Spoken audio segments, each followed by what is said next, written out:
Bismillahirrahmanirrahim. Assalamualaikum warahmatullahi wabarakatuh.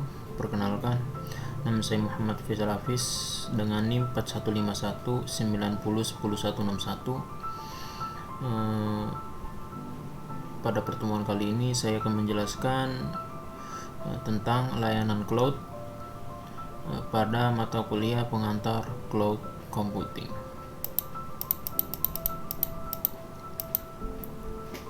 Cloud computing, komputasi awan atau dalam bahasa Inggrisnya cloud computing, adalah gabungan pemanfaatan teknologi komputer, komputasi, dan pengembangan berbasis internet.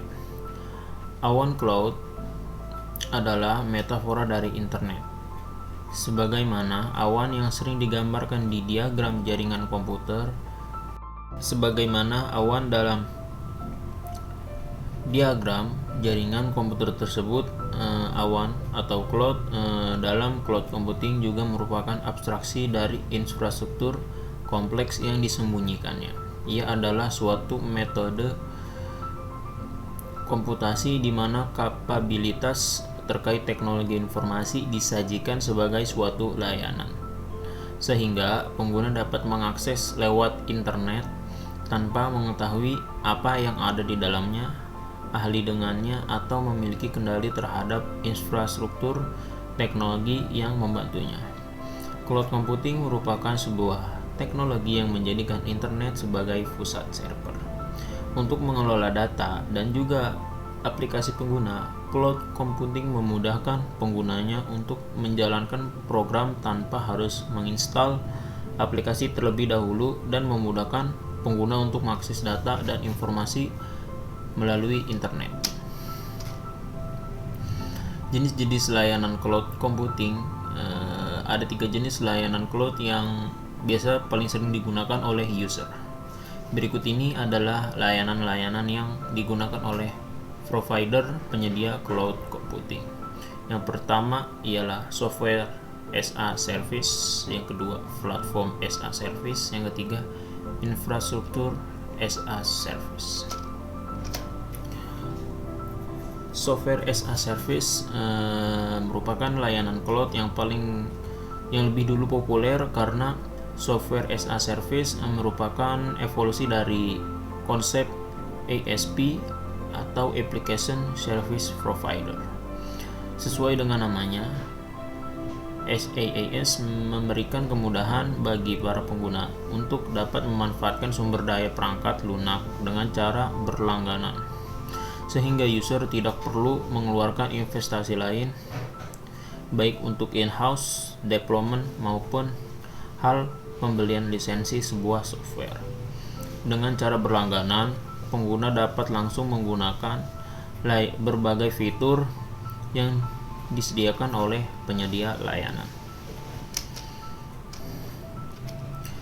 Metodologi pengembangan dari SaaS memiliki kesamaan dengan pengembangan software desktop, baik dari sisi kemampuan aplikasi diakses dalam skala besar, tingkat keamanan, dan aplikasi yang nyaman digunakan oleh pengguna. Beberapa faktor keberhasilan dalam implementasi pengembangan SaaS yaitu efisiensi sumber daya komputer, optimasi data dan multi-tenant, dan fleksibel aplikasi.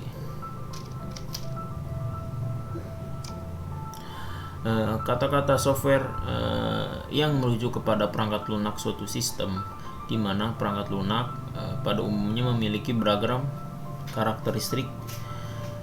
Tidak semua perangkat lunak yang beredar di pasaran dapat dikategorikan sebagai SaaS.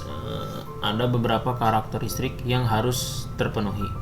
Yang pertama yaitu berbasis internet, di mana software harus dapat diakses dan dikelola oleh pengguna melalui media internet.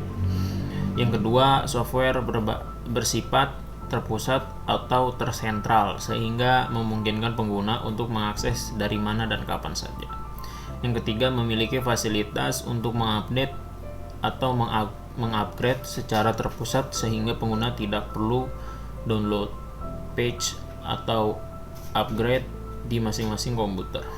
Aplikasi yang ditawarkan juga oleh provider harus bersifat multi-tenant. Secara arsitektur, SaaS memiliki kesamaan dengan SOA atau Service Oriented Architecture yang dimiliki oleh software desktop. SaaS memiliki dua lapisan tambahan yang tidak dimiliki oleh software desktop. Perbedaan tersebut adalah metadata service. Lapisan ini memberikan kemudahan bagi pengguna untuk melakukan modifikasi terhadap aplikasi, baik dari sisi modifikasi tampilan aplikasi, modifikasi fungsional aplikasi agar sesuai dengan konsep dan aturan bisnis di perusahaan pengguna, dan memodifikasi pengaturan atau kontrol terhadap data, termasuk migrasi data yang tersedia. Kemudahan dalam memodifikasi aplikasi sepenuhnya ada di tangan si pengguna. Yang kedua yaitu security service. Lapisan keamanan ini mendelegasikan setiap pengguna untuk bertanggung jawab sepenuhnya terhadap apapun yang dibuat dalam aplikasi ini, termasuk mendelegasikan keamanan password dari masing-masing user account tenant yang dibuat oleh pengguna, meskipun provider sebagai pemilik sepenuhnya atas SaaS yang ditawarkan. SaaS memberikan kemampuan kepada pengguna untuk membuat aturan bisnis terhadap aplikasi dan kontrol akses terhadap aplikasi sesuai keinginan pengguna. Layanan SaaS merupakan layanan cloud yang lebih dulu populer karena SaaS merupakan evolusi dari ASP, aplikasi service provider. Sesuai dengan namanya, SaaS memberikan kemudahan yang dapat memanfaatkan sumber daya perangkat lunak dengan cara berlangganan, sehingga user tidak perlu mengeluarkan investasi lain, baik in-house development maupun hal pembelian lisensi sebuah software. Contoh model seperti ini sudah banyak, yaitu ada Salesforce Customer Relationship Management, Yahoo email, pada Google menggunakan email atau Google Doc, Zoho Collaboration Application. 2.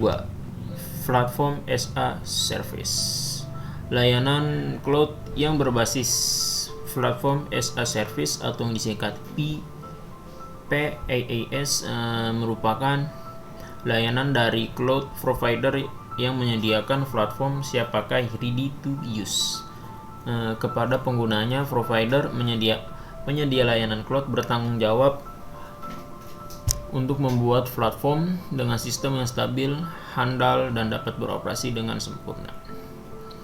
Ketika digunakan, provider cloud juga sebaiknya selalu mengupdate teknologi yang digunakan sehingga dapat mengembangkan aplikasi yang dipakai user. Dalam hal ini, pengguna PaaS tidak memiliki kendali terhadap sumber daya komputasi dasar provider cloud seperti memori, media penyimpanan atau storage, processing power, dan infrastruktur yang lain telah disediakan dan diatur oleh provider layanan cloud tersebut.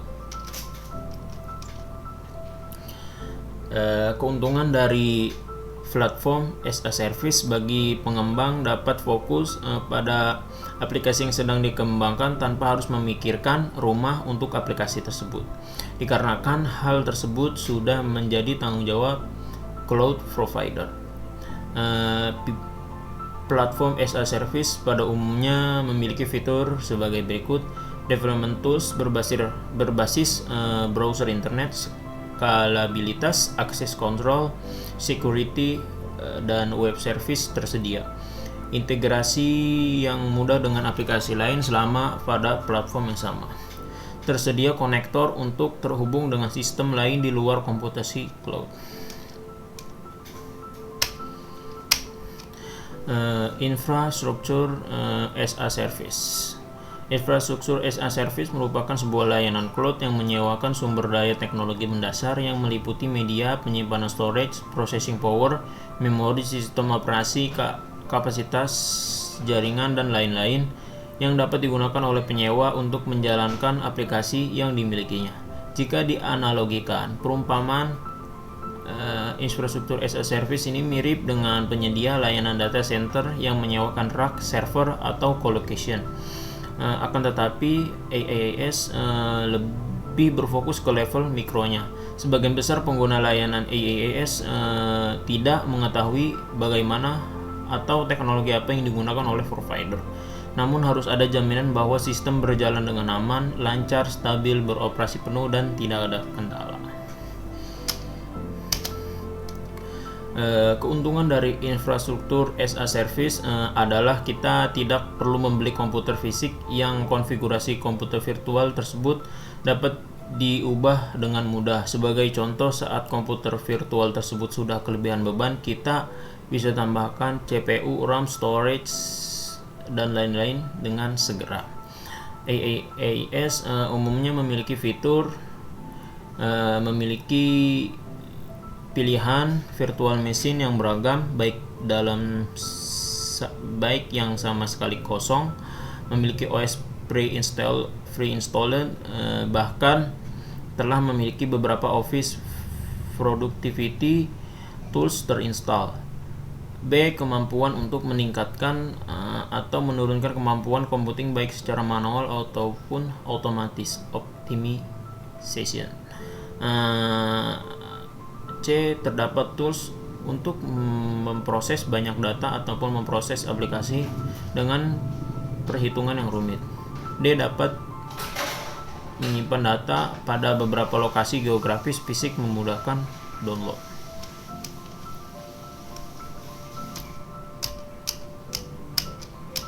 Baik, terima kasih dari saya. Kurang lebih mohon maaf. Billahi taufiq wal hidayah. Wassalamualaikum warahmatullahi wabarakatuh.